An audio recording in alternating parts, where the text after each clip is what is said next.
Живење на месечината, како што е замислено во филмот Project Moon Base од 1953 година. Во иднина на откритија и возбуда или обична забава, како овие млади кои играат бейсбол на месечината, во сцена од неодамнешниот филм на Дизни Кратер. Животот на месечината наскоро може да биде реален, благодарение на програмата Артемис, која ја лансираше мисијата Артемис 1 без екипаж околу месечината во ноември 2022 година. Артемис ќе испрати 4 астронаути наредниот ноември со Артемис 2 и е планирано да ги врати луѓето на месечината не порано од 2025 година. Артемис исто така ќе создаде вселенска станица во орбитата на месечината за идните мисии и место за идно истражување на вселената. 2 главни модула треба да бидат воспоставени до крајот на 2025 година. Проектот се придржува до необврзувачки договор меѓу САД и од декември 2023 година 32 други држави.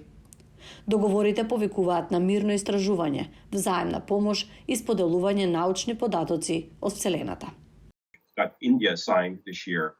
Индија потпиша оваа година. Имавме многу мали земји, Луксембург, например, Сингапур. Имаме африкански земји, Ангола е најновиот потписник, Руанда.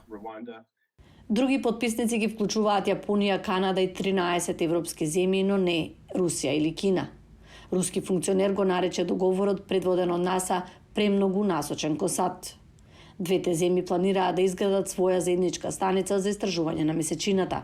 Артемис се потпира на комерцијални партнери, што е значаен преседан, вели шефот на компанијата што го изгради резервоарот за гориво за предстојната мисија за поддршка.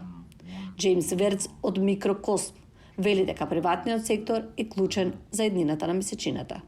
Because you want to be able, for example, to have tourists. Затоа што сакате да можете, например, да имате туристи. Туристите ќе мора да бидат во хотел, па морам да изградам хотел. Сега, дали можам да го направам себе ова, дали сето тоа има смисла, верувам дека има.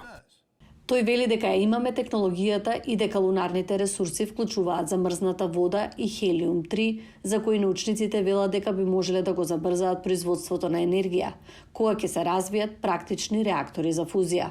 Аналитичарите велат дека НАСА добро соработува со приватните партнери. The US in particular has been pretty supportive of САД особено ги поддржуваат компаниите и другите земји да користат ресурси на месечината, да развијат способност да го сторат тоа.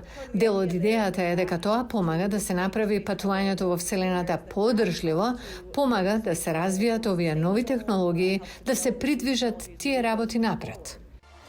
Постојана база или бази нема да бидат изградени барем до 2030-тите, но научниците велат дека некои холивудски слики може да станат реалност, бидејќи програмата Артемис обезбедува враќање на човекот на месечината и пошироко.